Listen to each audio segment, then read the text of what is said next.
Hey guys, it's Tyler. I'm just responding to a comment on a video I had the other day about the business advice. So it says, hey buddy, great videos, kind of going through the same process, trying to start my own small engine repair. How did you start and what kind of space are you working with? So we'll start off with that one. I've been doing this work since I was old enough to put my hands on tools pretty much.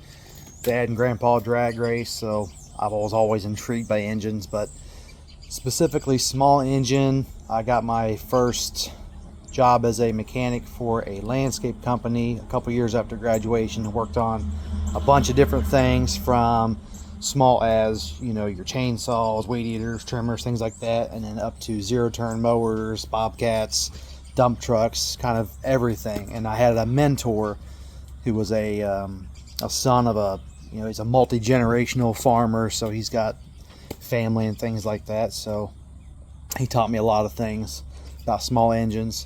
And then you fast forward some years, worked at a rental center, working on electric tools, different small engines. I did a lot of the bigger stuff that come in because I kind of had experience with that. So people would send the bobcats, backhoes, and I'd go out and work on bigger stuff if I needed to.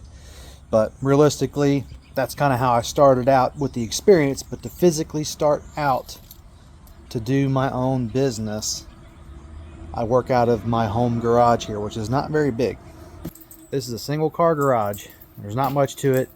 I'll show you a little bit inside. It's got a lot of stuff in there right now, but ultimately I've got this little space here with a closed in fence, and you'll see it's just literally, this is it. I made this big double gate here. You know, I've got my little corral here I can keep some equipment in, things like that. That's all I have as far as size wise. I don't have an actual shop yet. That's yet to be determined. So, and as far as on this comment here, it says, where do you get your parts? I'm currently working out of the garage, just like your input. Thanks. Good luck and God bless.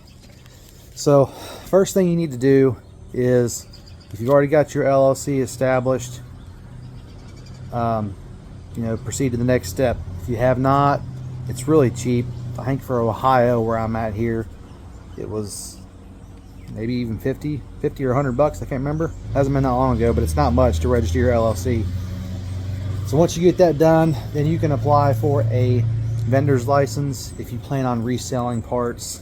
You know, like even if you buy a starter for a lawnmower, it allows you to buy it as a tax exemption and then resell for a markup and collect the tax from your customer. That's all the vendor's license really does, is allows you to collect tax, and there's guidelines that they give you with that to follow, things like that. So it's to get there is not self-explanatory, but when you get there, it's step by step. So it's not too bad. The tax exemption, I realize there's nothing you really go to, you know, apply for a tax exemption. You don't necessarily have to register anything. All you're really doing is there is a form that you claim tax exemption, which is basically saying, you know, I, owner of Harkins Equipment, am exempting myself from paying sales tax on whoever you set up an account with. So, and all that does is they have a form that tells them that you were allowed to purchase X items without paying tax because you are reselling things, parts, whatever. So what I've done is, a lot of the bigger parts places don't want to do a whole lot with small guys. I mean, they want you to buy so much of an order dollar amount before you get discounts. So what I do, there's some things you can afford to, you know, go cheaper on. Not so much like the quality, but I find myself buying the shop pack of spark plugs, which is about a 24 pack of plugs, and that seems to be my best unit per cost breakdown. So I get them on Amazon, and you know, for folks that are just doing a lawnmower change or something, they might spend $7 or $8 on a spark plug.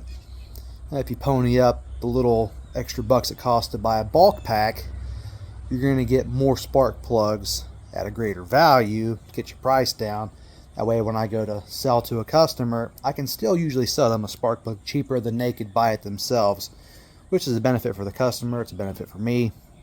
So that's how I make that work.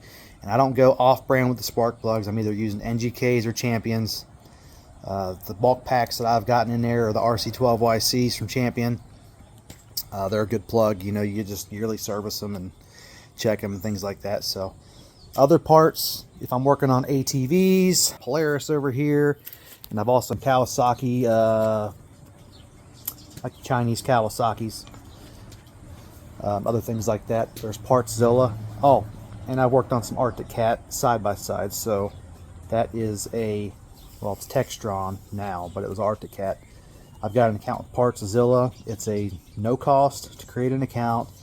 There's no buying limits. What's cool about Partzilla is they have resale tier programs. So they start you out with like the platinum, where you get the max discount, and then if you don't retain your current spending per month, they drop you down a tier and your discounts become less and less until you fall into whatever category that matches what you're spending. But they start you off with the best prices, which is cool, but that's only for a lot of your off-road equipment, your Yamaha, Suzuki's, Kawasaki's, Hondas, you know, power sports stuff. But for the mowers, I've got an account with Parts Tree, and Parts Tree is pretty great too. They require a phone call. Once you set up their account, they just want to verify what you're doing, why you're claiming exemption, and they welcome you to Parts Tree family and how you heard about them, stuff like that. So they give you about a 10% discount average. So it's not a big savings, but if you've got a bunch of items in your cart, it saves you quite a bit. And you have to pay for shipping, which that's fine. It's not like Amazon. Now, what I do sometimes is I will get the part numbers from Parts Tree and then see if I can find that exact part number on Amazon. Not a crossover or something that's going to be, you know, Shenzhen carburetors versus a Mikuni or a Nikki carburetor, because nowhere near the same. But if I can find a number for number, you know, I've ordered a Briggs intake manifold off of Amazon with the actual Briggs number. It came in, it was a Briggs product, came from a Briggs dealer. That's fine. You can save a little money that way. Helps the customer, helps me be able to sell the product. That's where I'm at. I'm not set up with any big vendors right now. I mean, you can set up commercial accounts, different places. Like I've got a Lowe's commercial account, and you think, okay, hardware store. They sell a lot of stuff online. I've got a commercial account with them. I get discounts for them, claim tax exemption. Vevor, V-E-V-O-R, I've got an account with them as well for like different shop supplies. So you can get an account with them, and there's little discounts available. You just have to look and, you know, message and call people, and that's how you got to do it. But man, that's how I'm doing it. I am just trying to do what I can to grow this place, and I just love doing this type of work.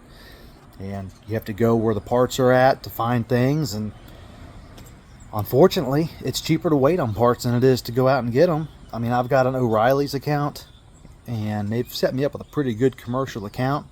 Some things are killer deals, but they're there when you need a part right now. You know, if you need a part right now, you're going to go get it. You're not going to be hemmed up. You know, they can bring me batteries. If I need a battery for something, I can call them up, they'll bring it to me, and they just charge the card on file. I don't have a credit account set up with them yet, but that's really it, man. It's just doing what I can in the space that I've got. And I'll show you the inside of the garage for you in this thing. Get the right keys out of my pocket usually helps. Of course, where did I put my keys? I set them down. Doesn't sound like something I would do at all. Okay, so here's the garage. This is all I'm working in. It's the only space I've got. Workbench, necessary mini fridge, device I got to mount, you know, different chemicals and things, odds and end tools. I've got a big zero turn in here right now. I'm doing a motor swap on. It had a diesel, and it's getting this Vanguard only because that diesel it's an engine that's hard to get parts for and replace, and it's going to cost way more than converting. Parts washer, you know, compressor, air reels, little overhead crane makes it nice. But I don't have a ton of space, but I'll make it work. And if I can't do it here, I'll go out and do it. If I can't go out and do it, I'll try to bring it back here, but most of my work ends up getting done in here. Thank you for your question. God bless you too, man. Sorry it took so long to get back with you. If you have more questions, just ask me. I'll give you what I know. I'm no expert, man. I'm out here trying like everybody else. Hey, you have a great one. I appreciate it. God bless you.